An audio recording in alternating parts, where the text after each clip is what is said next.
Сонгуулийн үе нийгмийн сэтгэл зүг янз бүрээр жолоодож болно. Энийг одоо бидний ярьж сонссоноор хард цагаан PR гэж нэрлэдэг. Тэгэхээр нийгмийн сэтгэл зүй хамгийн эмзэг үедээ байгаа энэ үед тухайн одоо олонхын сэтгэл санааг нэг зүгт чиглүүлэх боломж үүсдэг. Ерөөсөө хүмүүсийн сэтгэл хөдлөл, хүмүүсийн харилцаа, хүмүүсийн өөрсдийнх нь бодол санаа нэг зүг чиглүүлэхэд их амар болдог гэсэн үг л дээ. Гэхдээ энэ хар PR-ыг юм уу эсвэл цагаан PR-ыг энэ үйл явцыг зөв жолоодох хэрэгтэй. Манай том алдаанууд гарч байгаа энэс болж. Тэгээ яагаад алдаа гэж нэрлэж байгаа нэхэр энэ үед үүсэж байгаа энэ нийгмийн сэтгэл зүй нэг хэсэгтээ тогтвортой явдаг. Аливаа зүйлд нийгмийн сэтгэл зүй бэлэн болцсон, итгэцсэн, тэгээ ирээдүйдээ итгэсэн, амлалтанд итгэсэн ийм нөхцөл үүсдэг. Нөгөө талаар сонгогдож байгаа хүмүүстээ үл итгэсэн ийм байдал бий болгодог. Энийг албаар зориуд хийдэг л дээ, нийгмийн сэтгэл зүйг аваачиж өөрийнхөө өрсөлдөж байгаа хүн рүү чиглүүлж тэгээд тэр өрсөлдөж байгаа хүнийхээ зорилго, тэмүүллийг эсвэл тэр хүнийхээ мөн чанарыг буруу тийш нь мэдээлэл болгож өгөх юм бол энэ бол сүүлдээ нийгмийн сэтгэл зүйд бол маш муугар нөлөөлдөг ийм хүчин зүйл болдог. Манипуляц, тархи угаах ажиллагаа. Тархи угаах ажиллагаа гэдгийг бол хүн төрлөختөө олон зууны турш хэрэгжилж ирсэн. Одоо бүр энэ тархи угаах ажиллагаа бол цахимжаад бүр олон хүнд зэрэг хүрдэг, маш хурдан хугацаанд хүрдэг ийм нөхцөл байдал үүссэн байна. Жишээлбэл би нэг жишээ авч ярил л да. Сүнди гэдэг нэг залуу байсан. Би тэрнтэй ярилцлага хийж үзчихсэн л да. Маш сайхан тэмүүлэлтэй, сайхан залуу. За бизнес нь маш амжилттай. Тэр үеийн хэл төв давнсан. Гадаадад энэ бизнесийн салбаруудаа нээсэн. Санхүүгийн талаар бол өндөр мэдлэгтэй, бас их овсгоотой сүхэтэй юм залуу байсан. Гэтэл нэг өдөр хар материал гараад ирсэн.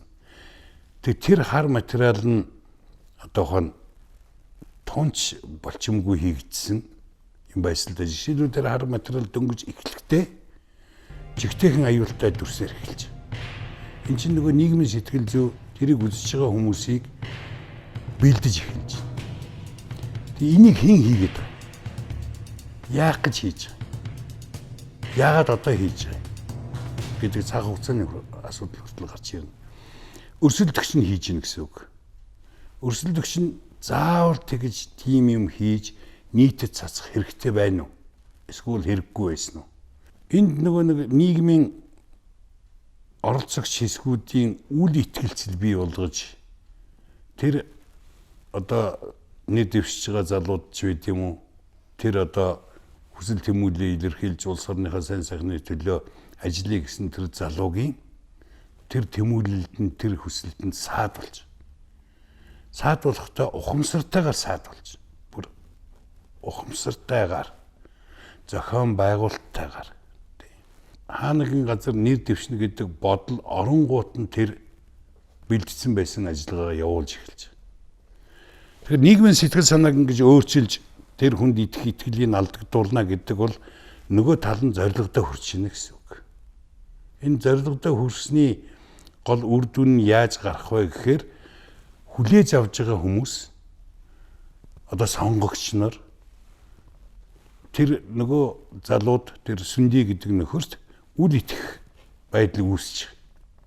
Ер нь нэг үзэл суртал нэг дэглэмээр яваад олон жил болцсон.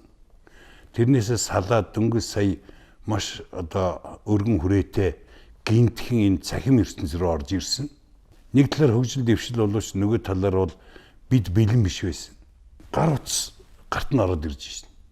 Гар утсан дээр нь бүх мэдээлэл байна. Үнэн худлаа. Гэтэл биднээс нэг сувг үзчихсэн, нэг каналаар явж исэн учраас өөртөө ирж байгаа мэдээллийг үнэн гэж ойлгодог. Телевизээр явж байгаа мэдээллийг үнэн гэж ойлгодог. Гэтэл гарт нь телевизээр ороод ирсэн. тэрийг харахаар бас үнэн гэж ойлгодог. Нөгөө талаар нөгөө мэдээллийг авч байгаа тэр манипуляцийг хүлээж авч байгаа хүн маань өөрийнхөө хүснийг зөв гэж авдаг. Өөрийнхөө одоо жоохон дутуу байгаагаа тэр мэдээллээр нөхдөг. Жишээлбэл миний ядуу байгаа нь энэ нөхрийн буруу.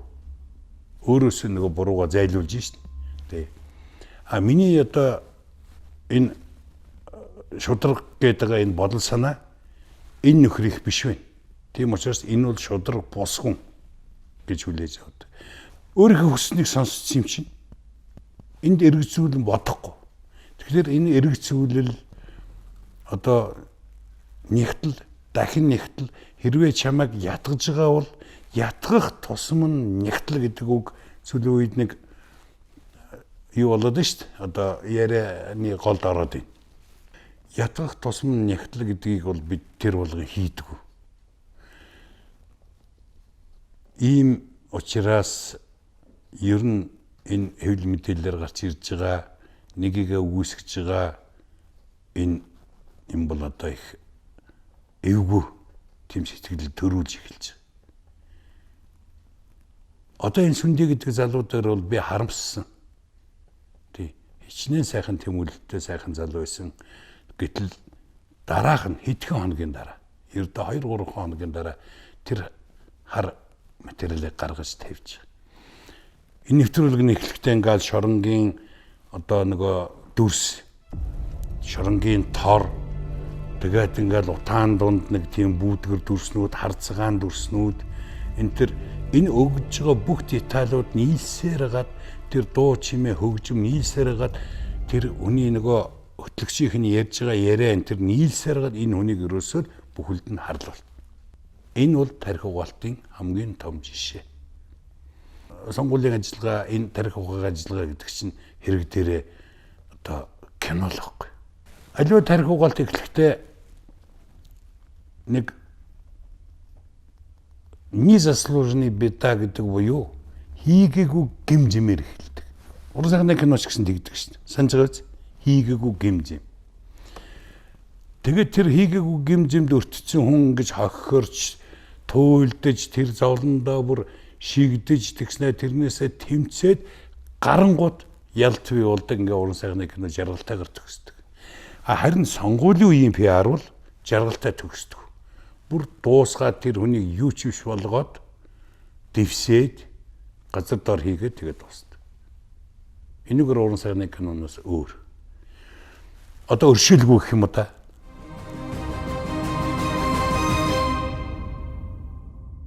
Сошиал ертөнц өөрөө маш их өргөн бололцоод тий. Нэгдүгürt. Хоёрдугаарт тухайн бие хүн дээр нь яваад очиж. Нийт дундаа биш. Тийм учраас надад одоо ийм мэдээлэл ирлээ гэж би бодъё. За жишээлбэл энэ сүндий гэдэг нөхөр тийм ээ мөнгө хүлэгч гэж хэлж. Тэгэнгүүт би хэрвээ тэр мөнгө хүлэгч үгийг хүлээж исэн бол маш дуртайгаар хүлээж аваад энэ нөхөр сүндий бол мөнгө хүлэгч мөн гэж ойлгоно. Гэтэл мөнгө хүлэлт байсаар л байдаг шин. Тийм биз? Байсаар л байдаг. Одоо бүх банкуд мөнгө хүлж байгаа. Хүүгийн хүү тооцож байгаа. Тий. Гэхдээ тийм л хүнээс айдаг хэрэггүй юм бол зээлхэд болчихлоо. Тэр чинь тэр хүний өөрийнхөө сонголт шин. Гэтэл тэр мөнгө зээлсэн хэдэн хүмүүсийг олж аваад тэднүүсийг хэрхэн ядуурч байгаа тухай бүр гуйлагчингийн эцсийн одоо тусал усыг гуйлагчингийн гутлыг хүртэл өрөнд авах сүхэдээр гэж нэрлээд тэр залууг аваач доош нь хийж байгаа нь өөрөө зорилттой сошиалыг ашиглаж ашиглахдаа одоо сошиал дээр одоогор бол манайд бол одоо гар утсаар хөвчлөө орж штэ тийм ээ фейсбુક энэ тий. Тэгэхээр гар утас фейсбુકээр орж ирж байгаа телевизээр орж ирж байгаа энэ мэдээлэл чинь өөрөө нэгтлэгдаагүй мэдээлэл. Хинч чөлөөтэй төөрөж болно. Хинч юу гэж хэлж болно. Ажилгүйд л их байна. Ажилгүйд л их байгаа учраас мөнгө байхгүй байна. Цалин хөлс хүрэхгүй байна. Тий. Тэгэхээр хүмүүс юу хийх ёстой? Байгаа олсон төгрөгөө хоолндоо зориулаад дахиад хэрэгцээнийхээ мөнгийг зээлхээс өөр арга байхгүй. Энэ мөнгө хүлж байгаа энэ ажлыг тэр Net Capital-ын энэ залуу Америкт хүртэл хийж өгч байгаа байхгүй. Мөнгө хүлт биш энэ одоо зээлгийн систем. Зүгээр л одоо бизнес байдаг л зээлгийн систем байхгүй. Гэтэл тэрийг аваачаад манайд энэ сошиалд оруулахдаа энэ нөхөр бол манжи үеийн ядуу Монголыг шулж исэн тэр 8-аачин тэр Даашин хүүгийн пүүсийн хүний нэртэй холбоо тэр пүүстэй холбож ирээд угийн Монгол хүний хятад манжид дургу тэр сэтгэл дээр нь манипуляц буюу тархи угаалт хийж. Ингээд ирэхээр энэ зөвхөн ганц хүнийг алж байгаа юм биш. Ганц сүндий гэдэг хүнийг одоо төгсгөж байгаа юм биш. Бүхэлдээ нийгмийн сэтгэл зүг хордуулж байгаа ажил. Сүндий нэр дэвшээд одоо хон санд хүрэхгүй дуусч болно. Гэхдээ нийгэмд нэг хүн тэр чигээр алга болно. Амжилттай явж байгаа нэг бизнесмен алга болно. А нөгөө талаар тэр бизнесмен тажгүй амжилттай явж байгаа бизнесээ аваад гар явж байна. Яг энтэй адилхан манайх гадаадын хөрөнгө оруулагчдыг бас яг ингэж өгдөг.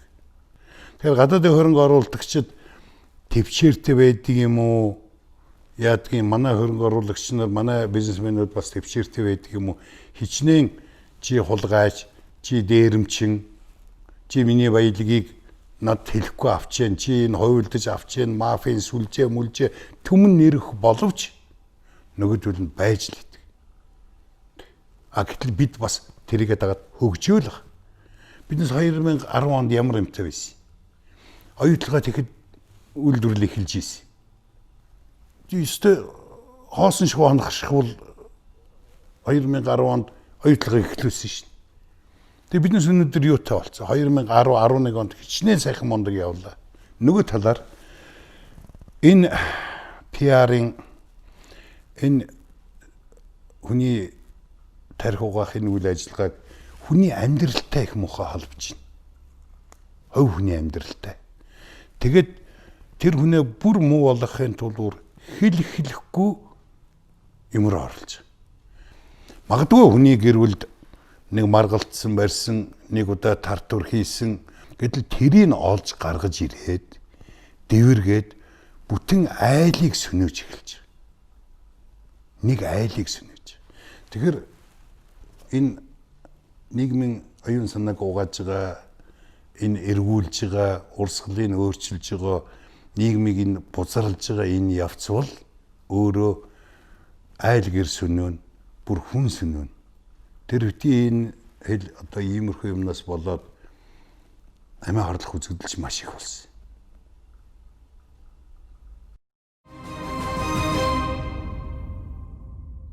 Өөрийн ирэхгүй одоо шинэ гарч ирж байгаа үе, шинэ залуучууд, шинэ тооллогхон одоо шинэ 30 жилийнхэн орж ирж байгаа ийм үед бол тэд энэ ажлыг хийхгүй. Яагаад гэвэл тэд аль болохоор нөгөө ёс суртахууны зөв тэгээд ямар нэгэн одоо хон авилгал төсвийн мөнгнөөс хулгайлах тийм ээ жижиг дунд үйлдвэрийн санг цөлмөх энэ бүх хүсэл тэмүүлэл тэдэнд байхгүй учраас энэ ч өөр алга болох байхгүй. Миний бодоод байгаа юм бол аль болохоор эртхэн энэ нийгмийн оюун санаа цэвэршиж, ариусж бас тэгээ шударга болох хэрэгтэй.